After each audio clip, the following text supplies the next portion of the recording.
The Journey Beneath the System by Swapnil Saurav. 6. Secrets Disclosed. An elegant red carpet decorated the floor of the grand lobby. Bhavan stared open-mouthed at the huge crystal chandelier hanging from the tall ceiling, projecting light reflections on all the walls and giving the place a dazzling ambience. "Whoa!" he whispered. "What a crazy hotel. Surely everyone who stays here owns a fortune." He walked upon the reception desk, dragging his feet while looking around. A brown briefcase hung from one of his hands.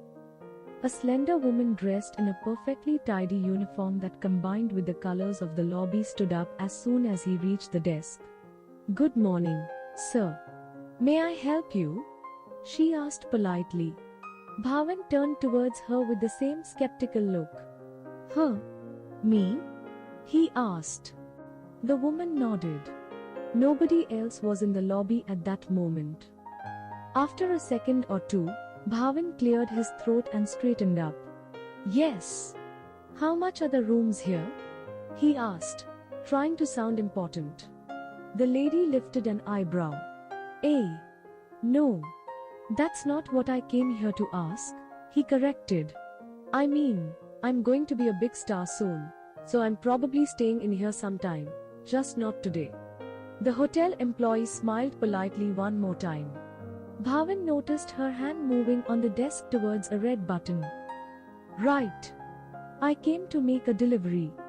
He hurried, worried about her potentially calling security on him.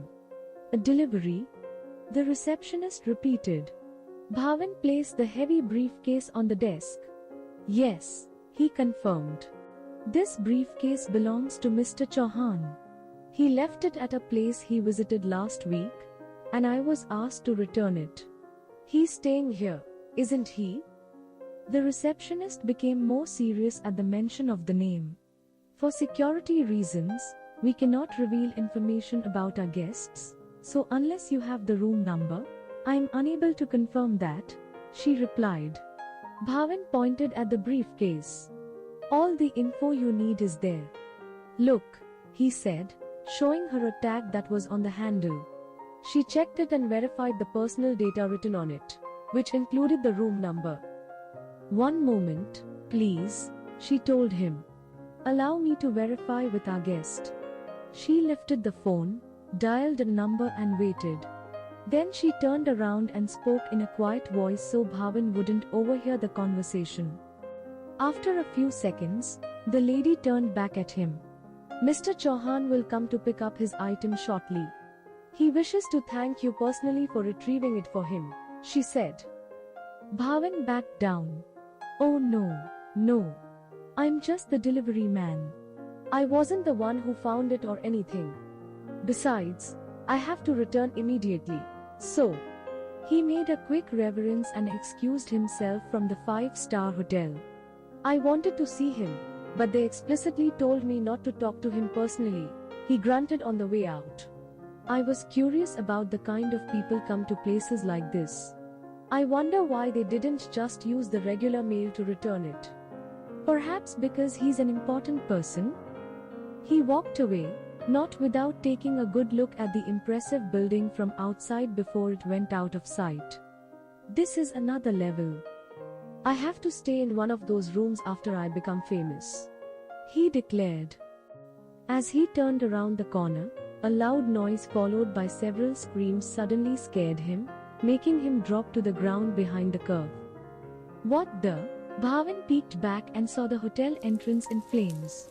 People were running away from the fire, and cars tried to avoid the debris that had fallen on the street.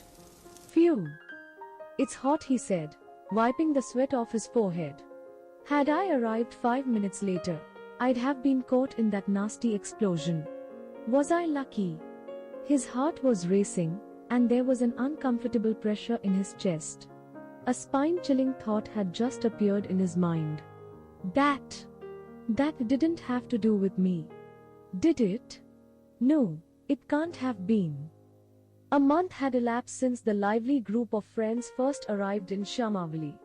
Now, sitting at the table and silently chewing the dinner, they looked all but lively. Dispirited faces refused to look at one another as stress and mental exhaustion overcame even hunger. They had gone back to snacks and instant food, no time to cook dinner that day. Charvi stared at her meal with disdain. "This isn't healthy," she said, breaking the silence. "I know," replied Feyyaz, slightly annoyed. "It was the quickest thing I could find. I'm sorry, I didn't mean to criticize you," she told him with a tired voice. Bhavan looked at the others. Arav, who would typically break in to prevent an argument from arising, seemed to be deep in thought, unaware of his surroundings. "Wow, this is too depressing," Bhavan thought. "I should say something neutral to start a conversation and cheer everyone up." "So, would anyone want to talk about their day?" "Wrong topic." Feyyaz and Charvi frowned and stared at the first inanimate object in sight. "Well, at least they are not arguing," Bhavan thought. Arav lifted his face and recognized Bhavan's effort. "I ran some errands and then rehearsed with the band." "We've got a new member," he said. "Really? What does he, she, do?" Bhavan asked. "He plays the drums. They are planning on adding a keyboard too, or so they say," Arav explained. "Oh," was his reply. "What about you? Anything interesting?" Arav inquired. "Yeah. I finally began training with the team. My first game with them is this weekend," Bhavan said. "Congratulations," Arav told him. "Thank you." "Congratulations on having your band," Bhavan replied. Neither of them seemed as excited as they should be according to the news they were sharing. Feyyaz stood up. "I'm going to sleep." Bhavan stared at his half-finished meal. "But you haven't," he began to say. Arav placed a hand on Bhavan's chest to stop him. "Rest well," Arav told Feyyaz. Feyyaz nodded and walked away. At the entrance of the bedroom, he stopped. "Thank you," he replied without looking back, and then continued. "To be honest, I'm not hungry either," Charvi said. "Nor am I," Arav concurred. "I think it won't hurt to skip dinner just today." "Bhavan," he said, anticipating his friend's request, "you can eat everything. I'll prepare breakfast as soon as I wake up, so it's okay.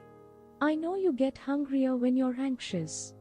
Bhavan, who had been looking at the dishes with greedy eyes, grinned. "Great. I'm not anxious, though," he said. Arav shrugged. The floor was covered in ceramic shards as far as the eye could see. Thousands of shards of all colors and sizes, looking like pieces of broken handicrafts. Feyyaz sat in the middle of it all, trying to stick them back together with glue. "Look at this mess." He winced and turned around, dropping a half-assembled vase in the process, which shattered again upon contact with the floor. The scream had come from a giant man in a suit who was storming in his direction. "You've destroyed enough collections to fill all the museums in India," he roared in a loud voice. "No, I didn't do it," Feyyaz cried. "You'll have to work forever to pay for all of this," the man shouted. "We should turn you into a slave." Feyyaz tried to run from the giant man, who was becoming bigger by the moment. "No, I don't want to," he shouted back. "Then you'll have to deal with my boss," the man said, and a monstrous face emerged in the horizon like a mountain, ready to swallow Feyyaz with its gargantuan mouth. At that moment, a shriek pierced through the air right before the helpless boy opened his mouth to scream. Feyyaz sat up on his bed with such force that his head banged into the support boards of the upper bunk. He inhaled sharply and curled up, rubbing his head with teary eyes. "What a nightmare," he whispered. But that last shriek had sounded so real. Then he noticed Arav was awake on the other side of the room as well, and Bhavan was climbing down the bunk bed ladder. He heard a noise coming from the other room. "Charvi!" he yelled, and they all ran to meet her. They found her whimpering on the floor next to the bed, her arms wrapped around her knees. Charvi, are you okay? Bhavin promptly asked, kneeling beside her. Don't touch me, she howled, swatting away blindly with both hands. Arav glanced around the room. Nothing else seemed out of place. He went towards her and held her hands gently but firmly. It was just a bad dream, Charvi, he said in a soft, comforting tone. So it was her scream that I heard after all. Feyyaz thought. Seeing as she had noticed them by then, he went ahead and hugged her as gently as he could, sympathizing with her. Everything's fine now. We're here with you, he reassured her. He could feel her thin body still trembling in his embrace. He wasn't sure if he was trembling too. Everything's fine, he repeated, more to himself this time. After she calmed down, they helped her return to the bed. Do you want us to stay? Arav asked. Charvi nodded. Her bed was bigger than the ones in the other room, so the four of them could fit in it. It feels nice to be all together, she whispered, closing her eyes. The other three silently agreed. And, like their first night in the city, they slept huddled together. No nightmares would hunt them that way. Charvi opened her eyes and turned to the side, seeing Feyyaz stretching on the bed. Good morning, they said to each other. They stood up, walked to the bathroom to brush their teeth and then continued to the living room. It seems the others have already left, Feyyaz said. Yes, Charvi confirmed. She pointed at two covered bowls on the table. Arav left our breakfast served. They sat down and ate, their appetite back to normal. With the empty dishes, Charvi looked at her friend. He seemed relaxed, enjoying his full stomach. Feyyaz?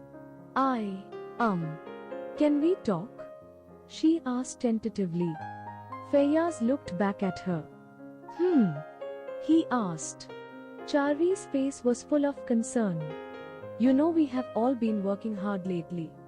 So hard, that all of us have spent more than once a full night outside. We have hardly talked about our things. And last night, we finally had the chance to share. And look what happened, she said. Feyyaz's heart skipped a beat. He knew they would have to talk at some point. I know. This time, his tone was apologetic. I'm sorry for being so touchy yesterday.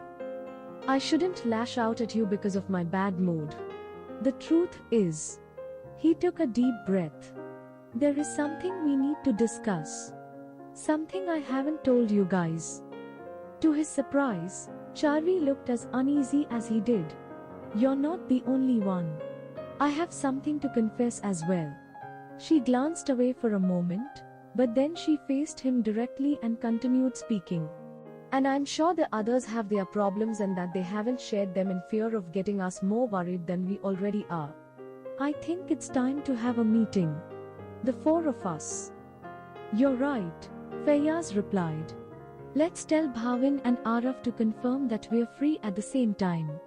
Do you think we can do it this evening? He suggested. Yes. Let me call Bhavin first since he's usually the one who arrives late, answered Charvi. She took her phone and called him. While she waited for Bhavin to pick up, Feyyaz's little phone made a beeping sound. He read the message on the screen. Shamavali Park. Behind Lotus Garden. 8 p.m. sharp. He's not answering. He's probably training already, Charvi said. Let me send them a text message. Hold on, Feyyaz stopped her. Would you mind if we do it tomorrow? I think I'll have to go out this evening, he said. Oh, I thought you were free, Charvi replied. She checked her phone, which was buzzing with notifications. Then she frowned. She looked back at Feyyaz. All right, tomorrow it is. I have something to do as well. But it's a promise, okay? Feyyaz nodded. Yes, it's a promise. It was almost 8 p.m. The park was entirely silent. its dense trees blocking the noise of the city and creating a mystical ambience. The surface of the water was calm, and it was barely possible to see the dormant lotus flowers in the dim light. A figure was knelt down at the edge of the lake, stretching an arm towards one of the closed blooms. "Charvi," a voice called. The woman quickly pulled back and stood up. "Feyyaz?" she asked. "Is that you?" The two friends approached each other until they were both under a lamp post. "This isn't right," Feyyaz said, sounding afraid. "What are you guys doing here?" They both turned towards Bhavin, who came walking from the path that led to the lake. "No way. You too?" Feyyaz asked, shocked. Charvi looked around confused. "What is going on?" she asked. "Were you following me?" Feyyaz inquired. "No, I'm working. I was asked to come here specifically at this time," answered Bhavin. "Really? Me too," Charvi said in disbelief. "It can't be a coincidence." Arav stepped out from behind a tree. "We must have been summoned here for a particular reason," he said sternly. Feyyaz and Bhavin asked simultaneously, "But why?" "I don't know," Arav replied. "But there's only one way to know." He pointed at the road that continued to the back of the lotus garden. "Let's go." The four friends trod the path to the destination specified in the messages. Behind the lake, there was a set of benches where people went to relax and observe the beautiful scenery. At that time, though, only one person could be seen sitting down. "That's the man who recruited me," Bhavin whispered. Charvi stopped. "What?" "He's the leader of the organization that contacted me," she replied quietly. "And, judging by the messages, I'll assume he's also behind my sponsorship and Feyyaz's job," Arav stated. The man slowly stood up and turned towards them with a smile. "I see you made it punctually," he said, adjusting his sunglasses. Controlling his nerves, Feyyaz asked him, "Who are you?" The smile became bigger. "Why, I never introduced myself properly." The man tapped on the ground with his wooden cane. "You have probably heard about me by now. Negative things, I'm sure of it, but I am much more than what people may say. Either way, I believe you deserve to know my identity." As he spoke, several people appeared from within the shadows of the forest. Among them, there was the woman from the sponsorship, the man of the expensive vase, and Mithul, who had his eyes fixed on the ground in shame. The group was surrounded. "You all now officially work for the businessman,"